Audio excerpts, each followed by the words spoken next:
샬롬 유선생의 구속사 천국열차 유도수 목사님의 신구약 성경 파노라마를 낭독하는 시간입니다. 지금은 디모데전서 파노라마 5장입니다. 교회를 가족처럼 섬겨라. 요절은 21절. 하나님과 그리스도 예수와 택하심을 받은 천사들 앞에서 내가 엄히 명하노니 너는 편견이 없이 이것들을 지켜 아무 일도 편벽되이 하지 말며. 5장은 교회 내의 여러 계층에 대한 교훈입니다. 늙은 남녀, 젊은 남녀, 늙은 과부와 젊은 과부, 참 과부와 일락을 좋아하는 과부, 명부에 올릴 자와 거절할 자, 장로에 대한 대우와 송사 문제 등 재반사를 어떻게 다룰 것인가를 교훈합니다. 목회자는 모든 일에 편견을 가지지 말아야 하고 편벽되게 처리하지 말아야 한다고 말씀합니다. 21절. 요점은 아비에게 하듯 어미에게 하듯 형제에게 하듯 자매에게 하듯 하라 하십니다. 1절에서 2절. 그렇다면 교회를 가족처럼 섬기라는 말씀이 됩니다. 가정과 교회는 불가분의 관계입니다. 건강한 가정들이 모여서 건전한 교회가 되기 때문입니다. 하나님은 태초에 가정이자 교회를 세우셨습니다. 그런데 그 가정이 공격을 당하고 파괴당했습니다. 사도 요한은 이를 염두에 둔 듯이 아비들아 청년들아 하고 요한일서 2장 12절에서 14절 가족들에게 말씀하듯 권면을 합니다. 왜 이렇게 섬겨야만 합니까? 화목한 교회, 하나된 교회, 그리하여 힘이 있는 교회가 되기 위해서입니다. 그래야만 교회의 본연의 제사장적 사명을 감당할 수가 있기 때문입니다. 그런데 이 시대는 가정들이 파괴당하고 있습니다. 이는 교회가 위기가 아닐 수가 없습니다. 그러므로 5장의 교훈은 오늘날도 절실한 문제입니다. 이를 4단원으로 나누어 상고하겠습니다. 첫째 단원 1절에서 2절 남녀노소 문제, 둘째 단원 3절에서 16절 참 과부와 젊은 과부 문제, 셋째 단원 17절에서 20절 장로에 관한 교훈, 넷째 단원 21절에서 25절 편벽되이 하지 말라. 첫째 단원 1절에서 2절 남녀노소 문제, 늙은이를 꾸짖지 말고 권하되 아비에게 하듯 하며 젊은이를 형제에게 하듯 하고. 1절. 첫 절은 늙은 남자와 젊은 남자에 관한 교훈입니다. 이들을 어떤 자세로 대할 것인가? 혹시 잘못이 있을 경우 어떻게 다룰 것인가? 기억, 꾸짖지 말고 권하라 말씀합니다. 그런데 기본적인 자세를 니은 아비에게 하듯 형제에게 하듯 하라고 말씀합니다. 2절은 늙은 여자와 젊은 여자에 관한 교훈인데 기본적인 자세를 늙은 여자를 어미에게 하듯 하며 젊은 여자를 1절 깨끗함으로 자매에게 하듯 하라 합니다. 2절. 그런데 젊은 여자에 관해서는 자매에게 하듯 하라는 말 외에 1절 깨끗함으로 라는 말씀이 첨부되어 있습니다. 이는 또한 너가 청년의 정욕을 피하고 주를 깨끗한 마음으로 부르는 자들과 함께 의와 믿음과 사랑과 화평을 조치라는 뜻에서일 것입니다. 디모데후서 2장 22절 3. 1절에서 2절까지 말씀은 5장을 해석하는 열쇠와 같은 말씀입니다. 교회를 하나님의 집이라고 말씀했습니다. 3장 15절. 그렇다면 교회는 큰 가정인 것입니다. 그러므로 교회를 섬기는 기본적인 자세는 기억, 가족처럼 섬기라는 말씀입니다. 아비에게 하듯, 형제에게 하듯, 어미에게 하듯, 자매에게 하듯 하라고 말씀합니다. 이는 당연지사이면서도 목회 현장에서는 지키기가 어려운 문제입니다. 왜냐하면 목회자라는 권위를 내세우려는 유혹이 따르기 때문입니다. 이를 알았기에 베드로는 맡겨온 자들에게 주장하는 자세를 취하지 말고 오직 양무리의 본이 되라고 권면했던 것입니다.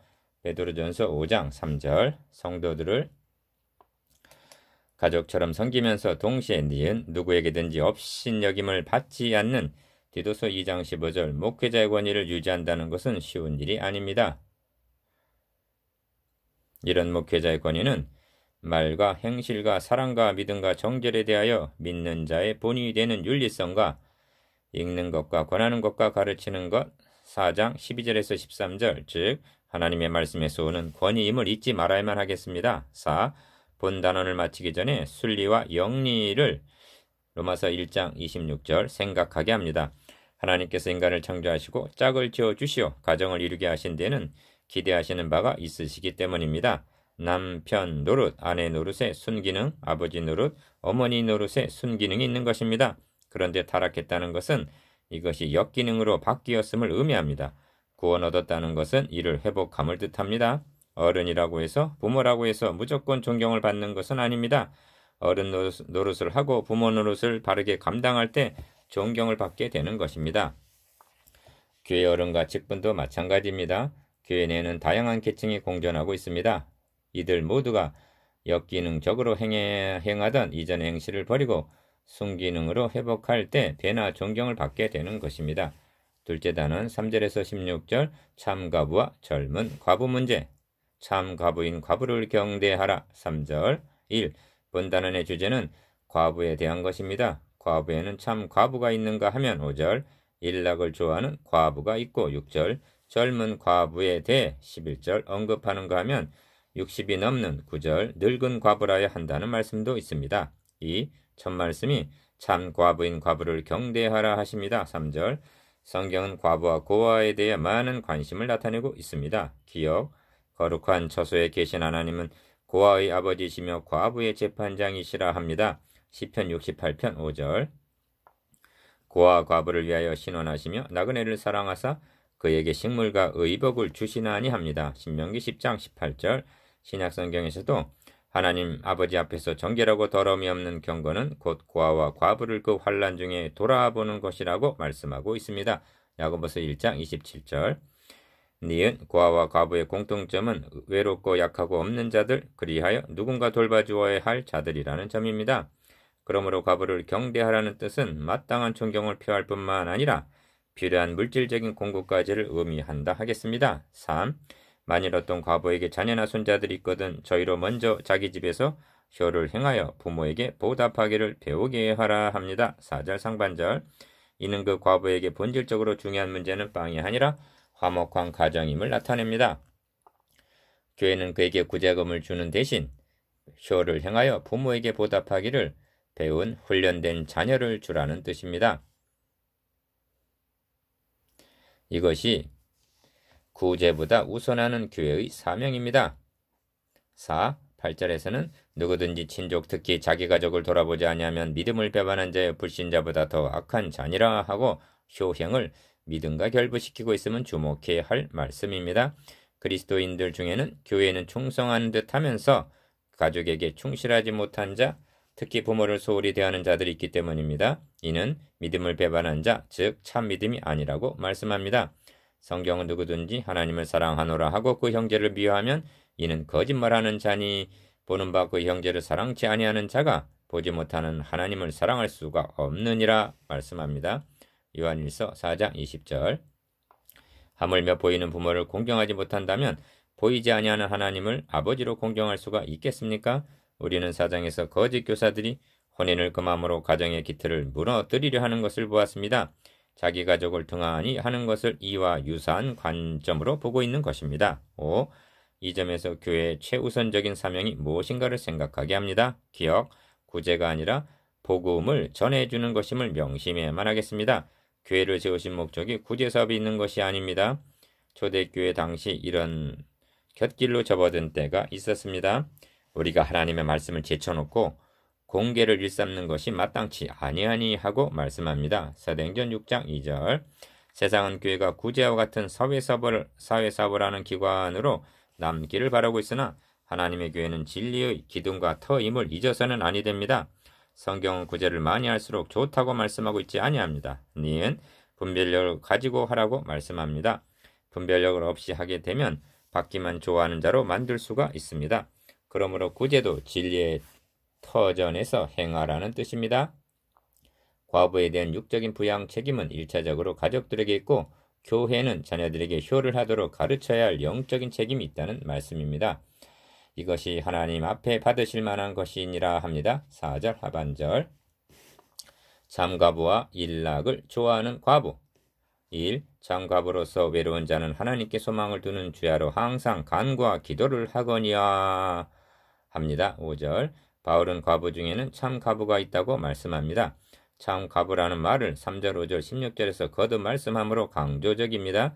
어떤 사람이 경대를 받아야 할 참과부인가? 기억, 안나와 같이 누가복음 2장 36절 수저라는 과부를 가리키는 듯합니다. 그런 과부는 첫째로 외로운 자라고 말씀합니다. 둘째로 하나님께 소망을 두는 자라 합니다. 셋째로 니은 주야로 간구와 기도를 하거니와 합니다. 5절 한마디로 참 과부란 마음이 나누인 사람이 아니라 오직 소망을 하나님께만 두고 전심전력을 다하는 자라 할 것입니다. 2. 과부로 명부에 올릴 자는 합니다. 9절 상반절 먼저 명부란 무슨 명부인가? 이는 사도행전 6장 1절에서 말씀하는 단순한 구제명부가 아님을 알 수가 있습니다. 왜냐하면 기억 60이 덜 되지 아니하고 9절 중반절 니은 젊은 과부는 거절하라 하고 11절 상반절 제한을 두고 있기 때문입니다. 60이 넘은 과부는 어떤 처지에 있는 사람인가? 남편은 죽었고 자식들은 이미 장성하여 매임에서 해방된 사람입니다. 그렇다면 그는 하나님께 소망을 두어 주야로 항상 간구와 기도에 5절 전념할 수 있는 처지에 있는 사람입니다. 이런 사람을 명배에 올리라는 것입니다. 그래서 젊은 과부는 거절하라 하는 것입니다. 왜냐하면 그에게는 어린 자식들이 딸려 있을 수도 있고 무엇보다도 이는 정욕으로 그리스도를 배반할 때 시집가고자 함이니의 염려가 있기 때문입니다. 11절 3.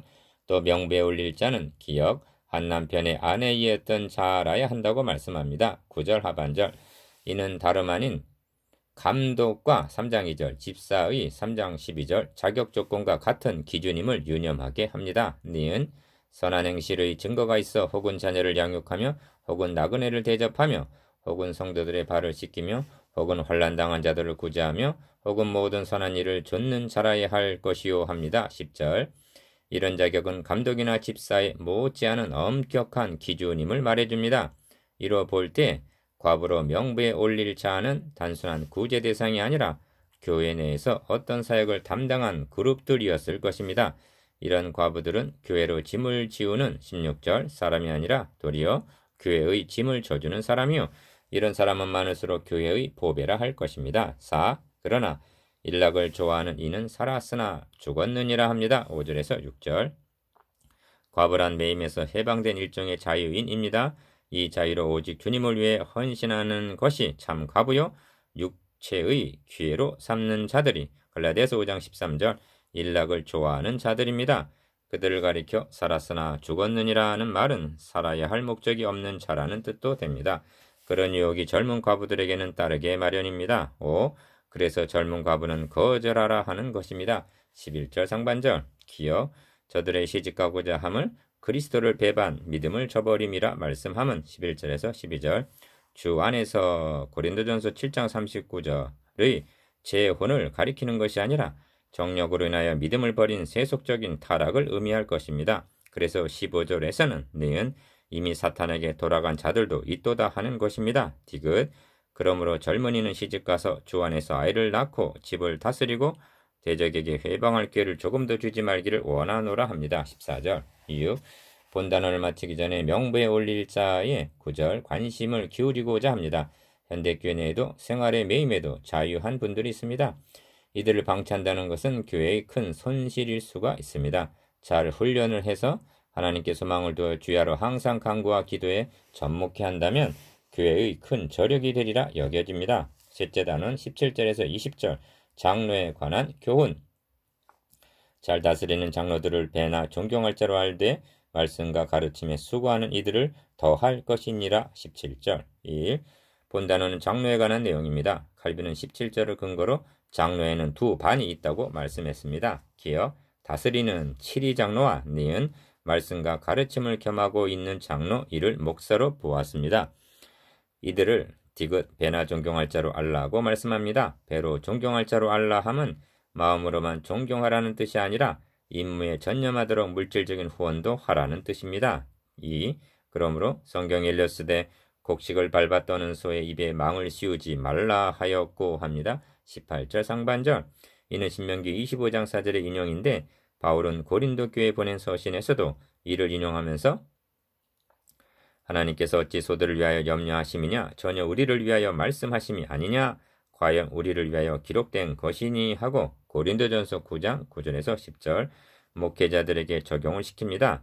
또 일꾼이 그 삭슬을 받는 것이 마땅하다 하였느니라는 말씀은 18절 하반절 주님께서 12사도를 파송할 때 하신 말씀인데 마태복음 10장 10절 전자는 목회자를 멍에를 메고 일하는 소에다 비유했고 후자는 열매를 바라고 일하는 일꾼에 비유하고 있습니다.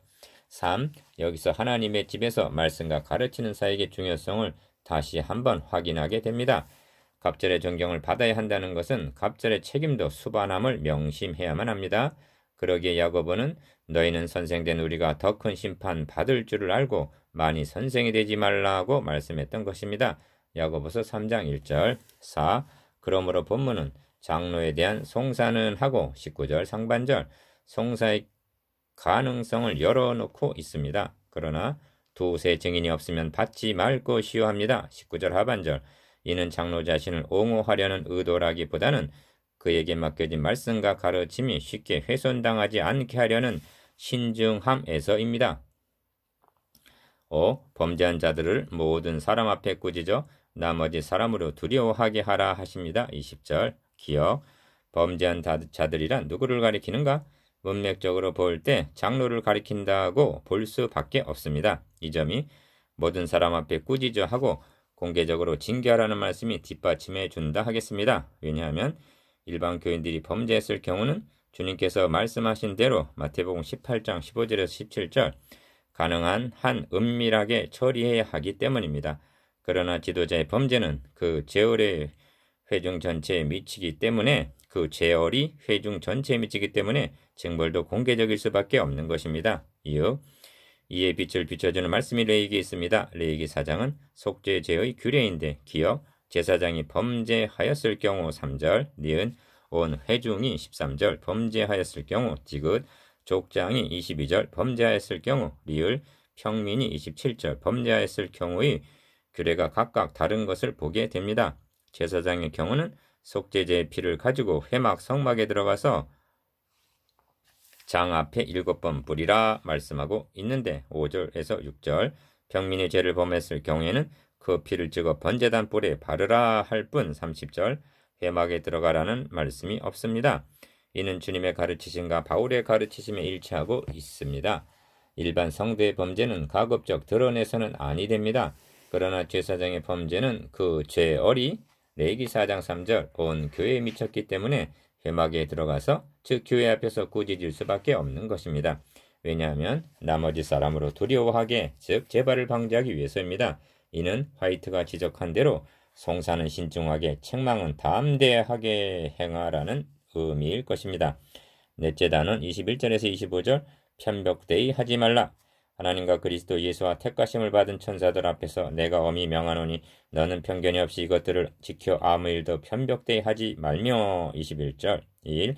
하나님과 그리스도 예수와 택하심을 받은 천사들 앞에서 내가 엄히 명하노니 합니다. 21절 상반절 명을 바라는 배석이 너무나 엄숙하고 권위적입니다. 바울에게는 언제나 하나님 앞에 있다는 신전신앙이 확고했습니다. 목회서신의 이 점이 더욱 뚜렷합니다.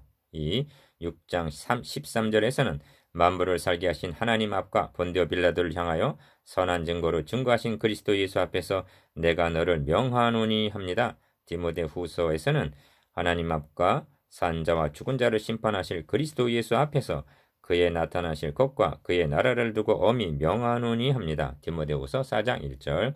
얼마나 철두철미한 신전신앙의 모습입니까? 또한 이는 우리가 다 반드시 그리스도의 심판대 앞에 드러나 각각 선악간에 그 몸으로 행한 것을 따라 받으려 함이라. 고린도 후서 5장 10절 라고 한 종말적인 신앙관이기도 합니다. 이 점이 어떤 사람들의 죄는 밝히 드러나 먼저 심판에 나아가고 한 24절 상반절 말씀에 나타나고 있습니다.